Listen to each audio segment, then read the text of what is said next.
হরে কৃষ্ণ বন্ধুরা, শ্রীকৃষ্ণ বলেছেন মনুষ্যকে এই তিন প্রকারের খাবার খেতে নেই। কেন শ্রীকৃষ্ণ কেন এরকম বললেন, চলুন আমরা আজকে জেনে নিই। আর এক সময়ের কথা, দেবশ্রী নারদ শ্রীকৃষ্ণের সাথে সাক্ষাৎ করার উদ্দেশ্যে দ্বারিকা নগরীতে আসলেন।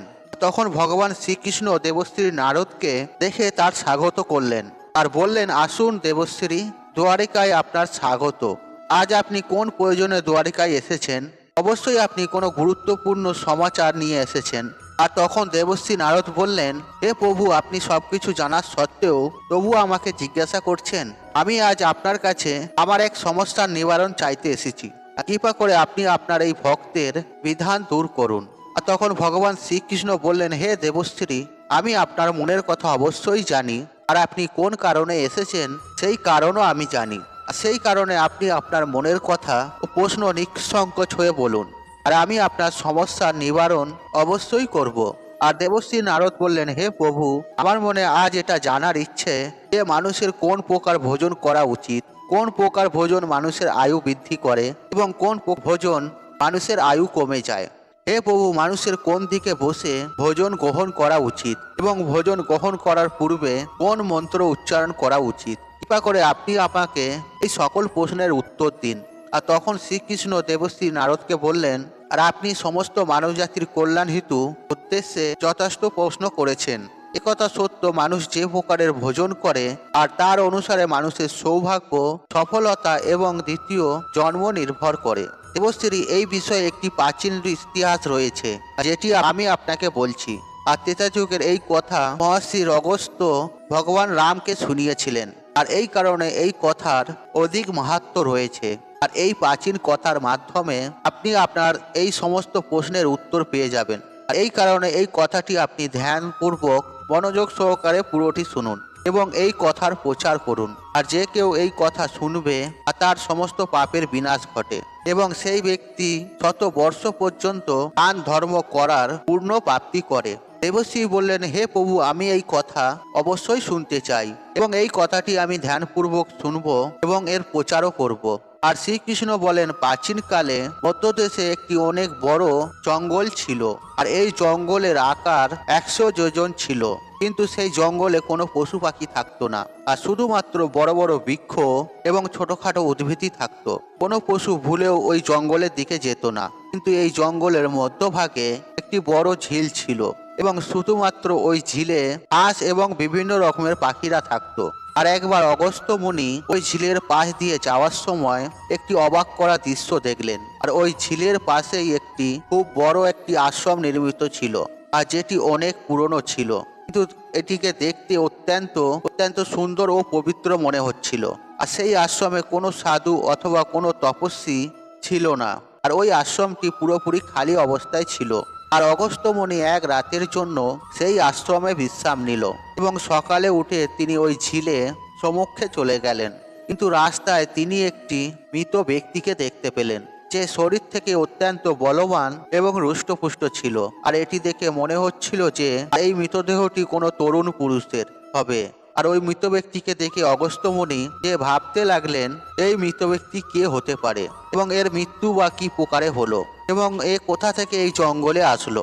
ওই মৃত ব্যক্তির সম্বন্ধে জানার জিজ্ঞাসা অগস্ত্য মুনির মনে জন্মালো। আর তিনি হঠাৎ এখনই আকাশে দিব্য বিমান দেখতে পেলেন এবং ওই দিব্য বিমানটি ওই ঝিলের সামনে এসে উপস্থিত হলো এবং ওই বিমান থেকে একটি দিব্য পুরুষ বেরোলেন এবং তিনি সেই ঝিলে স্নানের উদ্দেশ্যে রওনা দিলেন। আর স্নান শেষ করার পর হঠাৎই মৃত ব্যক্তির মাংস খেতে শুরু করলেন। আর সে পেট ভরে ওই মোটা তাজা মানুষের মাংস খেতে লাগলো এবং এরপর সে আবার বিমানে বসে স্বর্গের উদ্দেশ্যে রওনা দিল। তখনই অগস্ত্য মুনি দিব্য পুরুষকে আওয়াজ দিলেন আর তিনি বললেন, হে দিব্য পুরুষ, তুমি কে? তোমাকে তো দেবতাদের মতন দেখতে, আর তোমার ভোজন অত্যন্ত ঘৃণিত। তুমি মৃত মানুষের মাংস কেন খাচ্ছ? এমন খাদ্য কোনো দেবতা কিভাবে গ্রহণ করতে পারে? এরপর সেই দিব্য পুরুষ অগস্ত্য মুনির দিকে তাকালেন এবং হাত জোর করে তিনি প্রণাম করলেন। আর তিনি বললেন, হে মহর্ষি, আপনাকে প্রণাম রইল। আমি আপনাকে আমার একটি কাহিনী শোনাচ্ছি। আর পূর্বকালের কথা, হৃদয়ব দেশের আমার মহা যশস্বী পিতা রাজ্য চালাতেন। আর তিনি বাসুদেব নামে তিনলোকে প্রসিদ্ধ ছিলেন এবং তিনি পরম ধার্মিক ব্যক্তি ছিলেন। আর তার দুই পত্নীও ছিল। আর ওই দুজন পত্নীর দ্বারা তার এক এক করে দুজন পুত্রও হলো। আর আমি ওনার সবচেয়ে বড় ছেলে ছিলাম। আর আমাকে সবাই শ্বেত নামে জানতো এবং আমার ছোট ভাইয়ের নাম ছিল সুরত। আর পিতার মৃত্যুর পর আমাকে হিতৈব দেশের রাজা বানিয়েছিল এবং আমি সেখানে সাবধানতার সঙ্গে রাজত্ব শাসন করতাম। আর রাজ্য শাসনের অর্থ আমি অনেক বছর কাটিয়ে দিলাম, কিন্তু হঠাৎই একদিন আমার বৈরাগ্য আসলো। আমি রাজপাট ত্যাগ করলাম এবং মৃত্যু পর্যন্ত তপস্য করার সিদ্ধান্ত নিলাম। আমার ছোট ভাই সুরতকে আমার রাজ্যের ভার অর্পণ করলাম এবং তাকে ওই রাজ্যের রাজা বানিয়ে দিলাম। তারপর আমি এই ঝিলের কাছে আসলাম এবং এখানে এসে আমি কঠোর তপস্যায় রত হলাম। আর ৮০,০০০ বছর পর্যন্ত আমি এই জঙ্গলে এই তপস্যা করেছি, কিন্তু এরই প্রভাবে আমার ব্রহ্মলোক প্রাপ্তি হয়েছে। কিন্তু ব্রহ্মলোকে পৌঁছেও আমার খিদে এবং তৃষ্ণা অত্যন্ত বেড়েই যাচ্ছিল। আমার সকল ইন্দ্রই ব্যস্ত হয়ে উঠল। আর আমি তখন ব্রহ্মলোকের দেবতা ব্রহ্মাজিকে জিজ্ঞাসা করলাম, হে ব্রহ্মদেব, আমি যে শুনেছিলাম ব্রহ্মলোকের কোনো প্রাণীরই খিদে এবং তৃষ্ণা পায় না, এবং আমার খিদে এবং তৃষ্ণা কেন পাচ্ছে, আর এগুলি আমার পেছন কেন ছাড়ছে না? আর কৃপা করে আপনি আমাকে বলুন আমি কোন জিনিসের সেবন করব। তখন ব্রহ্মাজি সেই রাজাকে বললেন, হে রাজন, পৃথিবী লোকে যারা দান কর্ম করেন তারা এই লোকে এসে খিদে এবং তৃষ্ণায় মুক্ত থাকেন, কিন্তু তুমি তোমার জীবনকালে কাউকে কিছু দান করনি, কোনো ভিক্ষুককে ভিক্ষাও দাওনি। তুমি সর্বদাই উচ্ছিষ্ট ভোজন গ্রহণ করেছো। দান না করে তুমি ভোজন গ্রহণ করতে, আর খাদ্য গ্রহণ করার আগে তুমি কখনোই ঈশ্বরের ধন্যবাদ করোনি। আর সুস্বাদু ভোজন অন্য কাউকে বিতরণ না করে একাই গ্রহণ করেছো। আর এই কারণে তোমার এই পাপ লেগেছে। আর তুমি ব্রহ্মলোকে এসেও খিদে এবং তৃষ্ণায় কষ্ট পাচ্ছ। আর জীবিতকালে তুমি অনেক প্রকারের আহারের একাই সেবন করেছো, আর অনেক প্রকারের সুস্বাদু খাদ্য তুমি একাই গ্রহণ করেছো, আর অন্য কাউকে তুমি এই খাদ্য বিতরণ করোনি। আর এই কারণে তোমার শরীর তো বলবান হয়েছে, তোমার আত্মাহীন হয়ে গেছে। এখন তোমার কাছে একটাই উপায় রয়েছে, আর ওই ছেলের কাছে তোমার শরীর পড়ে রয়েছে। তুমি ওই শরীরের মাংস খেয়েই তুমি তোমার খিদে মেটাও। আর ব্রহ্মাজির দ্বারা এই কথা শোনার পর আর সেই রাজা বললেন, হে প্রভু, আর নিজের শরীরের ভক্ষণ করার পর আমার কি হবে? তারপরে আমি কি খাবো? আর আমার খাওয়ার জন্য আর কিছু তো শেষ থাকবে না। আর কৃপা করে এমন কোনো ভোজনের কথা বলুন যেটা খাওয়ার পর খিদে মিটে যায়, যেটা কখনোই শেষ না হয়। আর তখন ব্রহ্মদেব বললেন, হে রাজন, তোমার শরীর আমি অক্ষয় বানিয়েছি, আর যাকে তুমি রোজ খেলেও এটি সমাপ্ত হবে না, আর এটি দ্বিতীয় দিন আবার তাজা হয়ে যাবে। আর এই মৃত শরীরের অঙ্গ আবার নতুন করে জন্মাবে, তুমি আবার সেগুলিকে খেতে পারবে। এইভাবে নিজের শরীরের মাংস খাওয়াকালীন তোমার যখন ১০০ বৎসর অতিক্রম পূর্ণ হয়ে যাবে, তখন তুমি এই জঙ্গলেই একদিন মহর্ষি অগস্ত্য আসবে এবং ওনার দ্বারাই তুমি এই পাপ থেকে মুক্ত হতে পারবে। আর এই প্রকারে রাজা সমস্ত সত্যতা মহর্ষি অগস্ত্যকে বললেন। আর তিনি মহর্ষি অগস্ত্যকে বললেন, হে মহর্ষি, আমার শরীর কখনো নষ্ট হয় না এবং আমি রোজ এসে নিজের শরীরেরই মাংস খাই। আর না জানি কখন মুনি অগস্ত্য এখানে আসবেন এবং আমার এই কষ্ট থেকে নিষ্কৃতি হবে। আর এমনটি চিন্তা করতে করতে আমার ১০০ বৎসর অতিক্রম হয়ে গেছে। আর রাজা সেতে এরকম কথা শুনে মহর্ষি অগস্ত্য বললেন, আচ্ছা, তোমার সৌভাগ্যের দ্বারা আমি এখানে এসেছি। আর আমি মুনি অগস্ত্য, আর বলো আমি তোমার কোন প্রকারে সাহায্য করতে পারি? আর তখন রাজা অত্যন্ত সন্তুষ্ট হলেন এবং সসম্মানে তাকে প্রণাম জানালেন। আর রাজা স্বয়ং অগস্ত্য মুনিকে বললেন, হে ঋষিমণি, আমাকে কৃপা করে এই ঘৃণিত এই আহার থেকে মুক্ত করুন, তথা যেই কারণে আমার এই অবস্থা হয়েছে সেই পাপের থেকেও আমাকে মুক্ত করুন। আর রাজার এই দুঃখের কাহিনী শুনে মুনি তার উপরে খুবই দুঃখ হলো। আর রাজা মুনি অগস্ত্যকে নিজের কিছু আভূষণ দিলেন। আর যখন রাজার এই আভূষণ মুনি অগস্ত্যর হাতে এসে পৌঁছালো, ঠিক সেই মুহূর্তে ওই মৃত শরীরটি অদৃশ্য হয়ে গেল। আর রাজা সৈয়দ এই পাপ থেকে মুক্ত হলেন এবং তারপর সেই দিব্য রথে চেপে স্বর্গলোকে যাত্রা করলেন। আর শ্রীকৃষ্ণ তখন নারদ মুনিকে বললেন, আর এই প্রকারে সেই রাজা দান ধর্ম না করার কারণে এই রূপ আহার করেছিল এবং পাপ দ্বারা গ্রস্ত হয়েছিল। আর হে দেবশ্রী, আমি তোমাকে এখন ভোজনের নিয়ম বলবো, আপনি এটি মন দিয়ে শুনুন। আর ভোজন শুরু করার আগে সামান্য ভোজন ভূমিতে রাখা উচিত। আর যাতে দেব, দানব, দৈত্য এবং ভূত, প্রেত, পিশাচ, সাপ এবং পশু পাখিরা তারা নিজেদের কর্ম দ্বারা আবদ্ধ হয়ে আছেন তারা সমস্ত সকলেই অন্য প্রাপ্তি করতে পারে। আর ভোজন করার সময় গৃহে কোনো অতিথি আসে এবং তার আদর সৎকার করুন এবং তাকে আসন দিয়ে তাকে ভোজন করান।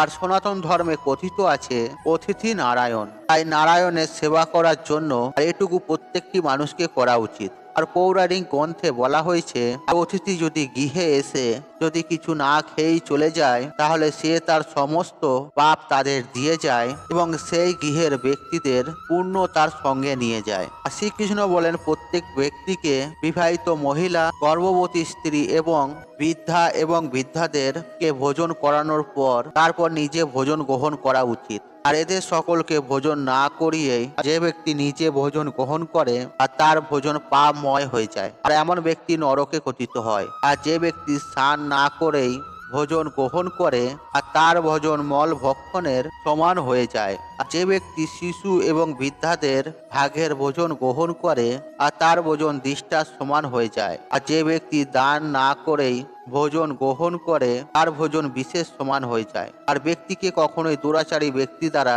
অথবা কাউকে অপমানিত করার পরে দেওয়া ভোজন গ্রহণ করা উচিত নয়। আর ভোজন করার সময় প্রথমে মিষ্টি, তারপর লবণ, তারপরে টক আর এই প্রকারে ভোজন করা উচিত এবং সর্বশেষে তেঁতো অর্থাৎ কটু পদার্থের সেবন করা উচিত। আর প্রথম 3 গ্রাস সবসময় মল অবস্থায় করা উচিত, অর্থাৎ চুপ করে প্রথম 3 গ্রাস গ্রহণ করা উচিত। আর এমনটা করলে সেই ব্যক্তির পাপকর্ম সঙ্গে সঙ্গে নষ্ট হয়ে যায় এবং ভগবানের কৃপায় জীবনভর কখনো অন্যের কষ্ট পেতে হয় না। আর শ্রীকৃষ্ণ বলেন পূর্ব দিকে বসে ভোজন গ্রহণ করলে সেই ব্যক্তির মানসিক চিন্তা থেকে মুক্তি হয়। আর অসুস্থ ব্যক্তি সর্বদাই পূর্ব দিকে বসে ভোজন গ্রহণ করা উচিত এবং তাদের স্বাস্থ্যের বৃদ্ধি হয়। আর এই কারণ পূর্ব দিক সূর্যের দিক এবং সূর্য বল, আরোগ্য, সৎ বিদ্যা প্রদান করেন। জ্ঞান এবং বিদ্যার অভিলাষা সেই ব্যক্তি উত্তর দিকে মুখ করে ভোজন করা উচিত। আর এই দিশা দেবী সরস্বতীর দিশা। তবে খেয়াল রাখা উচিত দক্ষিণ দিকে মুখ করে কখনোই ভোজন করা উচিত নয়। আর দক্ষিণ দিক যমের দিক আর এই দিশা মৃত্যুর দিশা বলে গণনা করা হয়। আর এই দিকে বসে ভোজন গ্রহণ করলে আয়ু কম হয়ে যায়। ভাঙাচোরা বাসনে ভোজন করা কখনোই উচিত নয়, আর এটি দুর্ভাগ্যকে নিমন্ত্রণ দেয়। আর ভোজন সর্বদাই পরিষ্কার পরিচ্ছন্ন থালাতে করা উচিত। আর নোংরা থালায় ভোজন করলে জীবনে দুর্গতি নেমে আসে। আর একাদশীর দিন তামসিক সেবন করবেন না। আর যে ব্যক্তি একাদশীর দিন তামসিক ভোজন গ্রহণ করেন অর্থাৎ মাছ মাংস সেবন করেন, মা লক্ষ্মী তাদের ছেড়ে চলে যান। আর ভোজনের অপব্যয়ও করা উচিত নয়। তাই যতটুকু প্রয়োজন থালায় ততটুকুনি ভোজন নিন। যদি কোনো ব্যক্তি তাতে ভোজন করতে বসে তার ভোজন সম্পূর্ণ না হওয়া পর্যন্ত ভোজন করে উঠে যাওয়া উচিত নয়। আর এতে পিতৃদের অসম্মান করা হয়। আর খাদ্য গ্রহণ করার পরে থালায় হাত ধোয়া অনুচিত বলে মনে করা হয়েছে। আর থালায় হাত ধুলে মা অন্নপূর্ণার অপমান করা হয়। আর ভোজন সম্পূর্ণ করার পর থালায় হাত ধোয়া ব্যক্তিরা নিজ জনিতে জন্মগ্রহণ করে। আর সবচেয়ে গুরুত্বপূর্ণ কথা, কোনো ব্যক্তি বিছানায় বসে কখনোই ভোজন গ্রহণ করা উচিত নয়।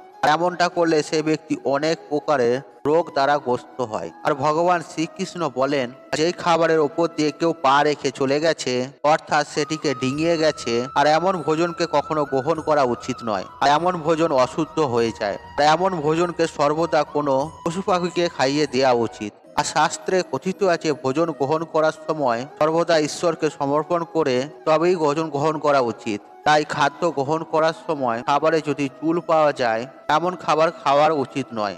এমনকি ঈশ্বরের প্রসাদ বানানোর সময় সেই প্রসাদে যদি চুল পাওয়া যায় এমন প্রসাদ কখনোই ঈশ্বরকে সমর্পণ করা উচিত নয়। এমন ভোজন পেট যোনি প্রাপ্ত করে। আর শ্রীকৃষ্ণ বলেন মানুষের রাগ করে ভোজন গ্রহণ করা উচিত নয়। রাগী এবং ক্রোধান্বিত অবস্থায় ভোজন করলে ভোজনের অপমান করা হয়। আর এতে অনেক রকম রোগ মানুষের শরীরে উৎপন্ন হয়। আর যদি মন অন্যদিকে থাকে বা আপনি অন্য কিছু চিন্তা করেন কখনোই ভোজন গ্রহণ করা উচিত নয়। শ্রীকৃষ্ণ বলেন জুতো পরে যারা ভোজন গ্রহণ করে তাদের ভোজন আসরিক প্রবৃত্তি হয়ে যায়। এছাড়াও রাত 12টার সময় ভোজন করলে সেটিকে আসরিক ভোজন হিসেবে গণনা করা হয়। আর এছাড়া ভেজা বস্ত্র পরে কখনোই ভোজন গ্রহণ করা উচিত নয়। শোয়া অবস্থায় অথবা দাঁড়িয়ে থেকে অথবা ভাঙাচোরা পাত্রেও কখনোই ভোজন গ্রহণ করা উচিত নয়। আর খাদ্য গ্রহণ করার সময় কখনোই কোনো ধর্মীয় গ্রন্থ অথবা কোনো ধর্মীয় বাক্য উচ্চারণ করা উচিত নয়। এছাড়াও বিষ্ণু পুরাণ অনুযায়ী দু স্বামী স্ত্রী একসাথে বসে ভোজন করা উচিত নয়।